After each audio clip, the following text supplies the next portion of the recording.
সমবায় একাডেমির কাজটা হলো মূলত সমবায়ীদেরকে প্রশিক্ষণ দেওয়া। সেই উদ্দেশ্যে সর্বপ্রথম এই ভারত উপমহাদেশের কলকাতার দমদমে এটা প্রতিষ্ঠিত হয়। তারপরে এই দেশ বিভক্তির পরে সেটা আমাদের নওগাঁ শহরে এই একটা সমবায় সমিতি ছিল, আপনারা সবাই হয়তো জানেন, সেটা হলো গাজা সোসাইটি। গাজা সোসাইটির একটা বিল্ডিং দেওয়া হয় এই প্রশিক্ষণের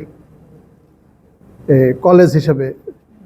সেটা পরবর্তীতে সময়ের চাহিদা অনুযায়ী ঢাকার অদূরে গাজীপুরে রাজবাড়িতে আসে।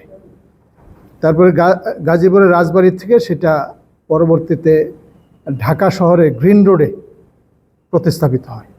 কিন্তু পরবর্তীতে যখন 1959 সালে এই বার্ড পল্লী উন্নয়ন একাডেমি স্থাপিত হয়, পল্লী উন্নয়ন একাডেমির যে রিসার্চের ফাইন্ডিংস এটা বাস্তবায়ন হয় সমবায় সমিতির মাধ্যমে।